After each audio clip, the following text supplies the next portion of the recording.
Hello, hello. Brother Jamar, how you doing? Doing fine. Can you hear and see me okay? I can. Can you hear and see me okay? Oh man, you look distinguished. Oh, I don't know about that. Well, I knew Jemar Tisby was coming, so You funny. You funny. So honored to be here. So honored. Yeah. Oh man. So let's give it just a minute. We'll be ready to start. Sounds good.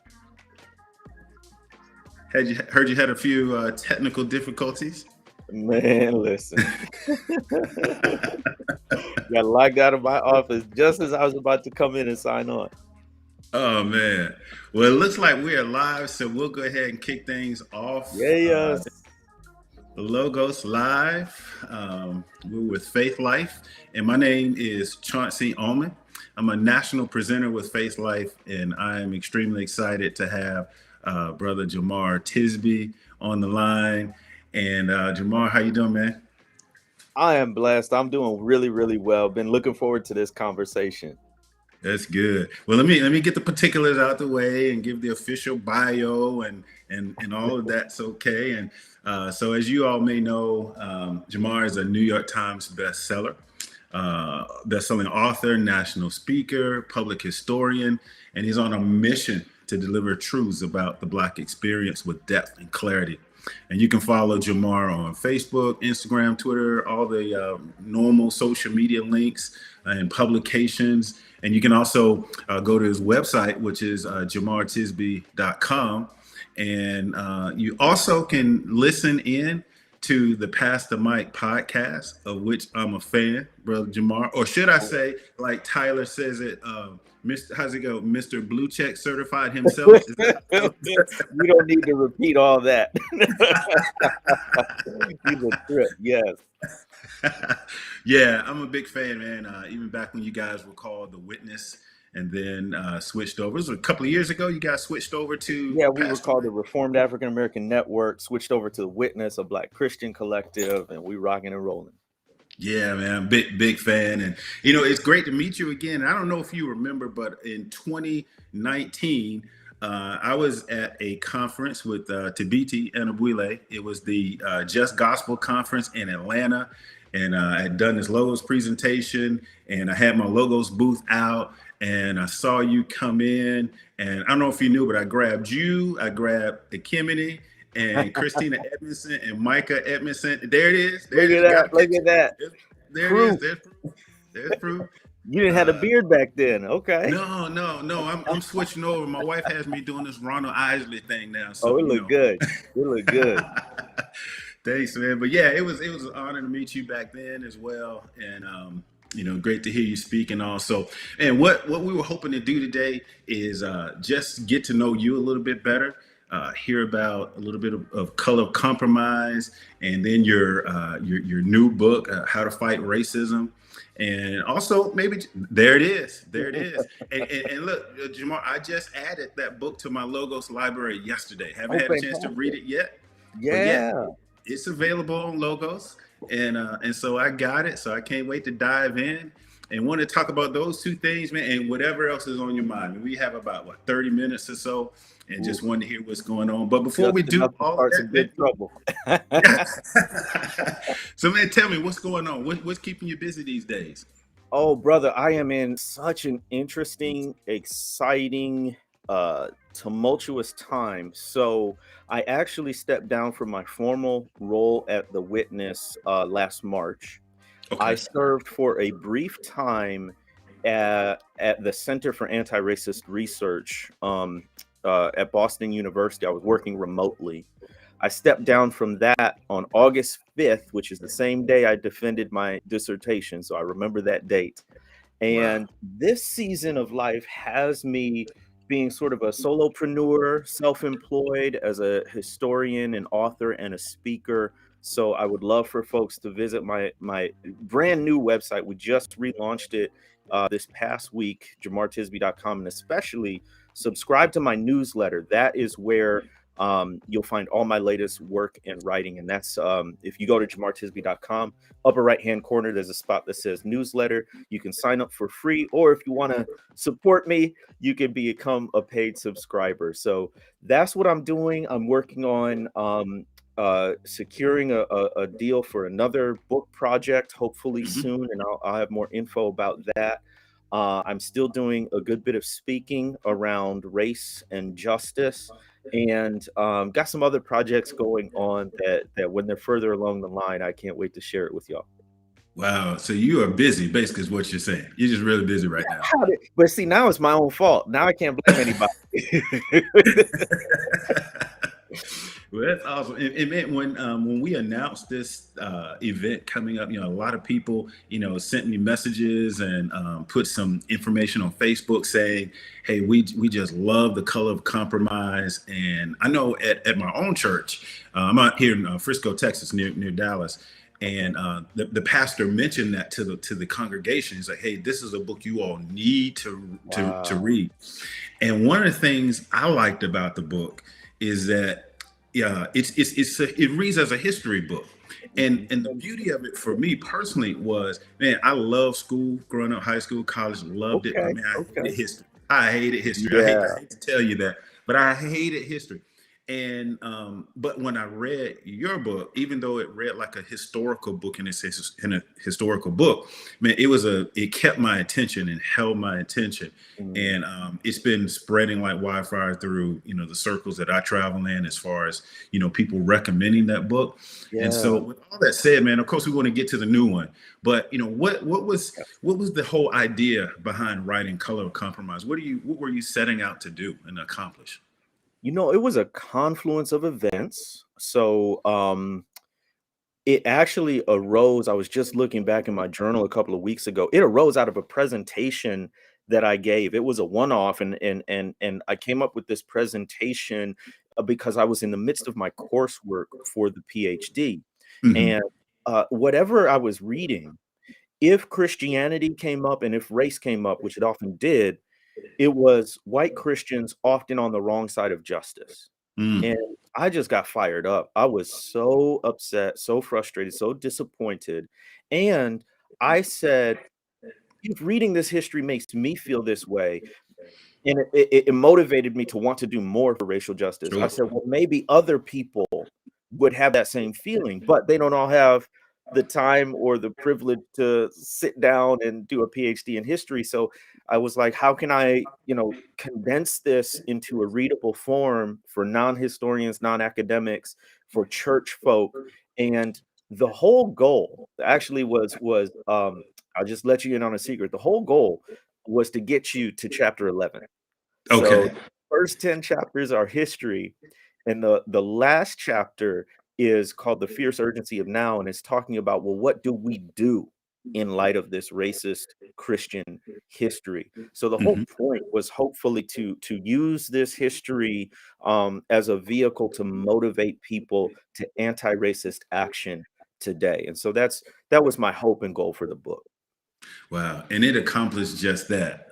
It was an amazing read. Actually, I'm going through it the second time right now. And now you also have like a video series that goes along with that. So can you talk about that a little bit?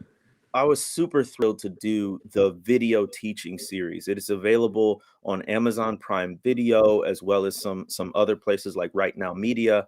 And it goes through the book, but it's me talking to the camera with visuals. So that's an added element from the book. And it's ideal for just like group study or family study.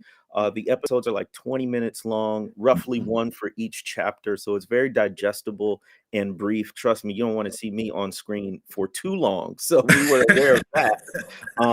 But we've gotten tremendous feedback, man. Folks like binge watching it. They might watch it with their families or their church groups. So you can go to Amazon Prime Video for that, as well as my second book, How to Fight Racism. There's a video study for that as well. Wow. Yeah. And I want to get into that as well. So just a quick quote from Color of Compromise. I wanted to get your thoughts on it. Uh-oh. Uh-oh. Put him on the spot. So in The Color Compromise, you quote Martin Luther King Jr., who said, "There can be no deep disappointment where there is not deep love." And then, you go on to write, "This study is not about discrediting the church or Christians." You say, "I love the church." You say, "My concern for the church and for the well-being of its people motivates my exploration of Christian complicity in racism.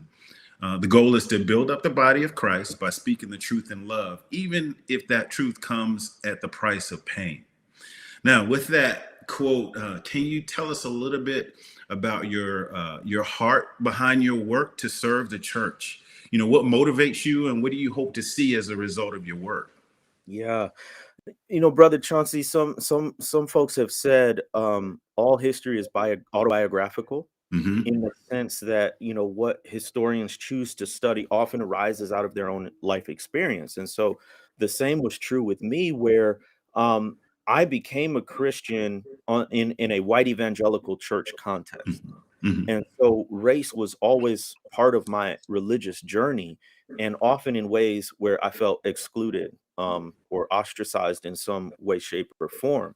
And so the book Color of Compromise is hard-hitting history. I was using, everything I was learning in my doctoral program to do this research, but at the same time, there's a pastoral element to it. And a lot of times, if you're talking about a subject like racism in the church, there's a wall that comes down because people think you're just bashing the church, you hate Christians. I don't do that. It's for a love of the body. It's for the love of the church that I call out these things like racism and white supremacy, because I want us to be better. And that's what the Hmm. Bible talks about, speaking the truth in love so that the body can grow. So I just wanted to make that clear up front in the book, that this wasn't coming out of some sort of acerbic cynicism toward the church. This was out of a deep love of the church and a deep disappointment that we hadn't lived up to our calling as followers of Christ, particularly in the realm of race. Again, that's awesome, and it is it's having an impact, and I'm sure you know that. Book sales are one thing, but to also see the impact that it's having is huge. And if I may, let me kind of integrate your most recent Pastor Mike podcast, where you and Tyler got a little vulnerable Yeah. in terms of talking about some things that were challenging you, and if we could, wanted to touch on that a little bit.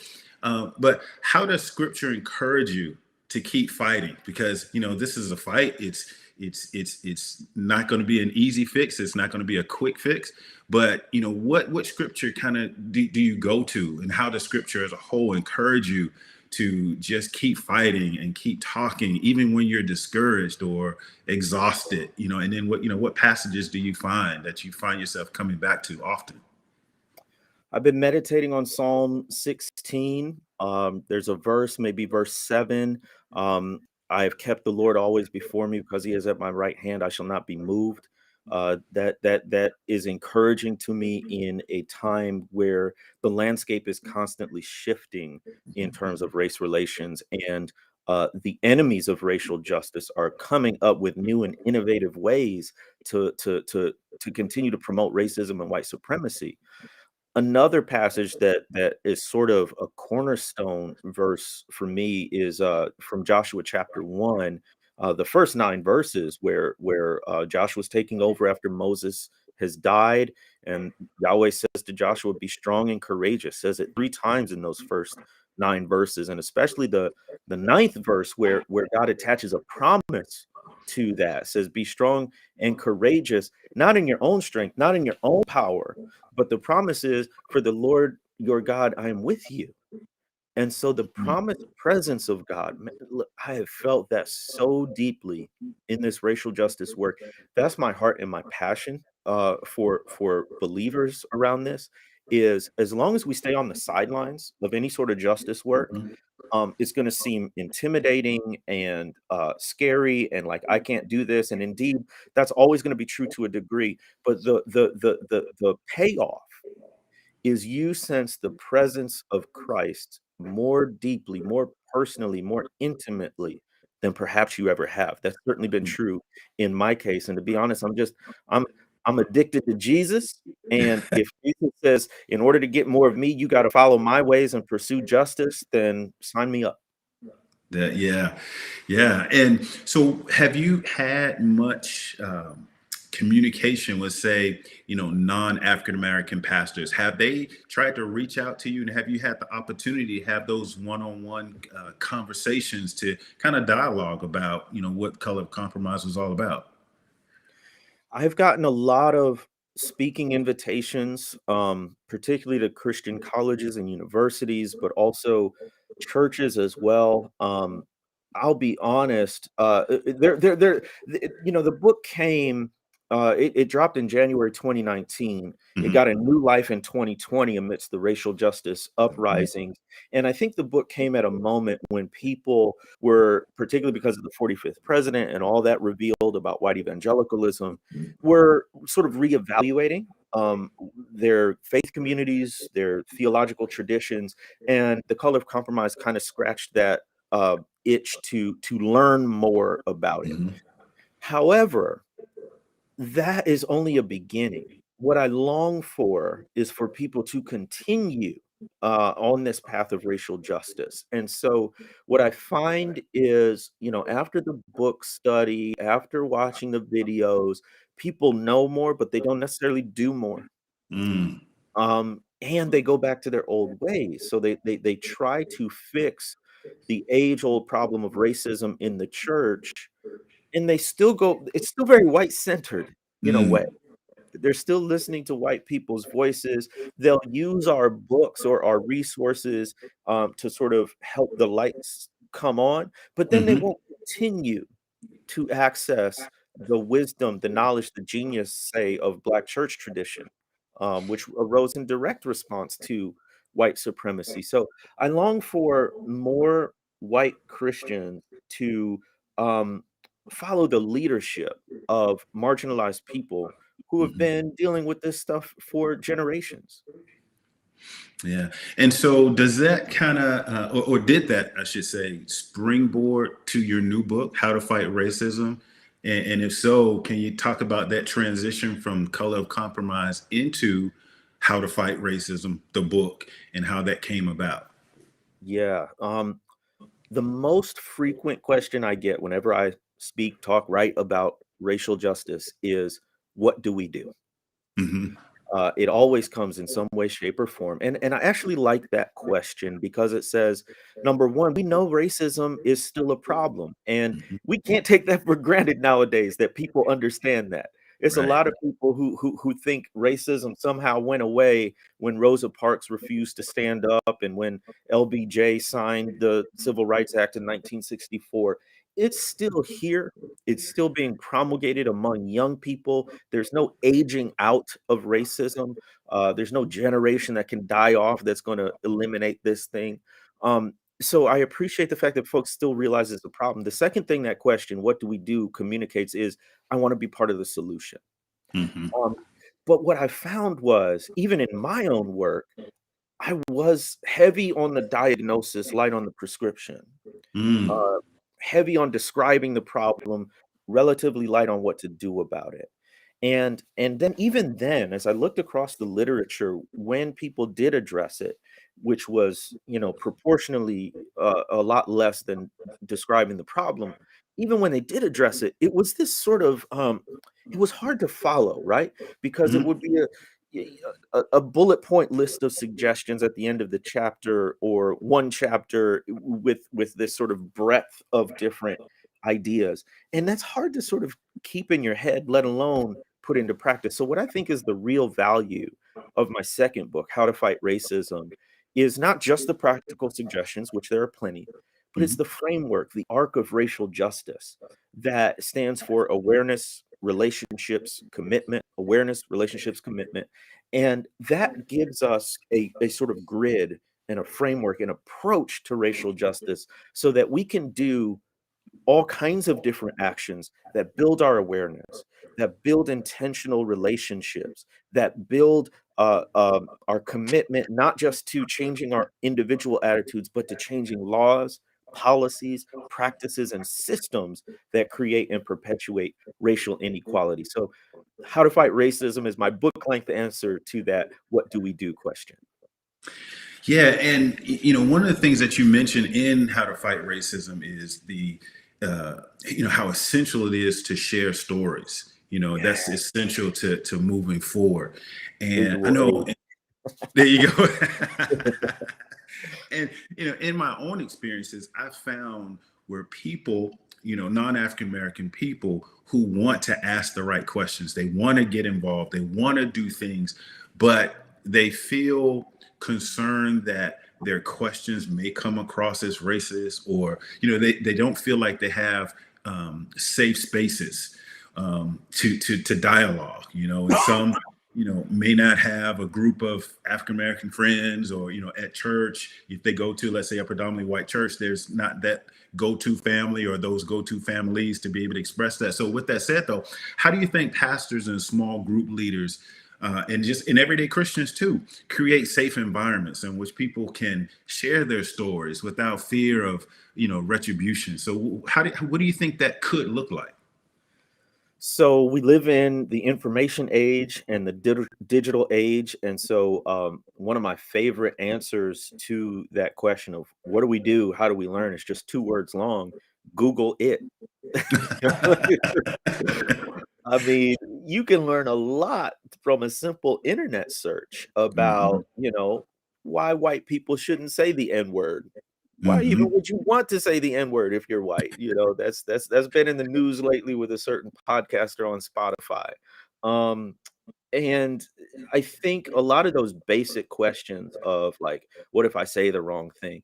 You can research a lot of that on your own without ever sort of risking an encounter in a face to face or personal relationship like that. That being said, there is still value even in white folks getting together and talking about race. You may Hmm. not have the knowledge and perspective of a person of color in that group, but you can access our content and our work. And Hmm. so whether it's through the books or the video study or some other source, and there are going to be some among that group who probably are further along in the journey than others. And so that creates a safe environment, especially for white folks who are afraid to bring this up with black folks, which honestly is valid because we tired.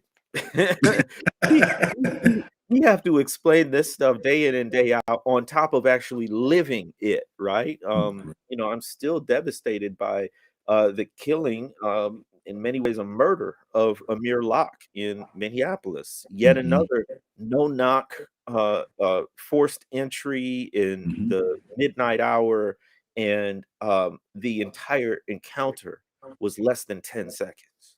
Wow. And do you realize, like, the implications of that? Like, I used to say, the moment Black people step out the door, we are, under threat.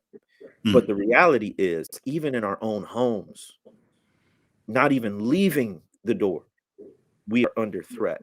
So, anyway, we live with that day-to-day reality, and it is helpful if white folks do some of the work. Not to say, I mean, my work is trying to be helpful to folks who Mhm. don't know as much. So there are folks out there, like yourself, I imagine as well, who are willing to have the conversations if it's in good faith. To me, that's what really matters. I don't mind if somebody says something wrong or, Mhm. unwittingly, kind of makes a misstep.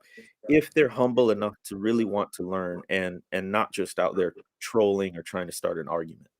Yeah. And what I want to get into now is in our last few minutes, for those people who are wanting to get information, they're wanting to learn more, they may not have that those folks at church or in their communities that they can, talk to. I want to talk about ways that we can get them information. Like you said, Google it. I love that, Google it. And in addition to that, I'll just throw out a plug for, I don't have a book to hold up, but I will plug logos.com/Kerusso. And I don't know if you've heard about that, Mm, but that's our initiative that we have going on, where we have several African American pastors and preachers and teachers who are on this council or a committee that are working with Faith Life to ensure that the resources that are in the Logos library are more reflective of African American Oh, great, scholars, great. theologians, etc. So it's logos.com/Kerusso. And so we want to point people who want more information. Go there. You can purchase resources. Again, we're in the information age. There's no excuse now for people not saying I don't know where to go. So that's one site I'll give someone. It'll give people. But I want to look at podcasts for a minute, because I know podcasts are huge. Yes. So we want people to go to Pass the Mic. We know that. But what are some other podcasts that you listen to, and other podcasts that you would recommend for people who want to just get involved more, learn more about the African American experience? What is a couple of recommendations that you might have for someone? For sure, Truth's Table. Black Christian sisters. They call themselves mothers of the church in training. So they tackle everything. And by the way, they've got a book coming out, I believe, in April, called Truth's Table, that everyone should pre-order. Pre-order really helps authors. And so that's one that I frequently listen to. Other than that, actually, I tune into different churches. So as we talk about, how can folks learn, you can visit 6 different churches in one day without ever leaving your chair. Right now, because of this pandemonium that we're still in, a lot of churches have extended their services online. And so Mhm. my co-host Tyler Burns is a phenomenal preacher. He's at All Nations Worship Assembly, Pensacola. He has some wonderful words of encouragement. One of the spouse of one of the hosts of Truth's Table is the pastor at Koinonia Church in Nashville. And Mhm. so tune into those. Progressive Baptist Church with Charlie Dates, Black Millennial Cafe. It has some great resources with Sister Brianna Parker, Jude Mhm. 3 Project with Lisa Fields, doing phenomenal work there. So there's a small but powerful contingent of Black Christians doing really innovative, digital forward work in the space of race and justice and faith. Yeah, and I was gonna conclude our time together with saying, hey, what's one thing, if you could identify one thing that a pastor or a church leader could do to keep the momentum going or get the momentum started if they haven't yet? And I think you've hit that, and we've hit that. Visit different churches. My church just recently read a book that's called "Weep with Those Who Weep." And I don't know if you're Mm, familiar with that book, but one of the things that it encouraged non-African American churches to do were to do things like that. But it went one step further. It was go visit, an African yep, American church. yep, Go to the African American Museum in D.C. to yeah. see what it's like. So I think we kind of hit that next step. So because I The wanted to, one thing I'll add is sure. the because we tend to, in our sort of Western mindset, we tend to always emphasize building the awareness and the knowledge. Yes. Hmm. We can use the arc of racial justice to make sure we have, not necessarily a balance, but a holistic approach to racial justice. So build your awareness, but also I would encourage churches and individuals in terms of relationships to partner in some way, shape, or form with justice organizations. Mm. And also on the commitment level, I've got to say this, as we record this, there was a new report released about the role of Christian nationalism in the January 6th insurrection. Mm. Christian nationalism is the biggest threat to the witness of the church today. And Wow. I mean that. It is an existential threat to democracy as we know it. And all churches, Black, white, Latinx, Asian, all Christians should be aware of informing themselves and equipping themselves to fight against Christian nationalism. So if you go to my socials, that report, there's a link to that report. And we've got to inform ourselves, because this is the crisis. This is the front against which we are battling in this modern day, what I call the modern day civil rights movement. Yeah. Well, Jemar, man, thank you for your time, man. I wish we could go on for more, but I don't want to get in trouble at Faith Life, so I want to stay close to my time. But it's been great speaking with you, and you're leading the charge, and I would encourage you to keep doing what you're doing, man. It's needed work out there, and we appreciate it. I personally appreciate it, and I'm sure others do as well. So thank you for your time, and to sign off, maybe you can just give again your Instagram or your webpage, however people can get in contact with you. Well, first of all, I appreciate you. Thank you so much for this time to share with your audience. If folks want to follow me, as my partner in crime, Tyler says, follow at your own risk. It is at it's at Jemar Tisby on Facebook and Instagram, and Jemar Tisby 1 on, or it's at Jemar Tisby on Twitter and Instagram and Facebook, Jemar Tisby 1. And I'll do one last plug. We are starting an online book study for my latest book, How to Fight Racism, the Young Readers Edition. Kids 8 and up are invited. The first one is this Thursday at 7 p.m. Central Time. You can find more info at my newsletter. Well, we would do it. I will go there myself today and get signed up, and hope everyone listening to this will do the same. So, Brother Jemar, thank you again. It's been a pleasure. Look forward to maybe doing some things with you again in the future. Let's do it. Let's do it. All right. Okay. Thank you, guys. This has been a great time talking with Jemar Tisby. Again, my name is Chauncey Allmond. This is Logos Live. Tune in next week, and the week after, we have some exciting guests coming up. Next, I'll have Trillia Newbell. And then after that, Jemar. And then after that, I'll have Dr. Eric Mason coming up. So, man, you will not want to miss what we have in store at Logos Live. So thank you. Enjoy the rest of your day. Jemar, we'll talk to you next time. Peace. All right. Take care.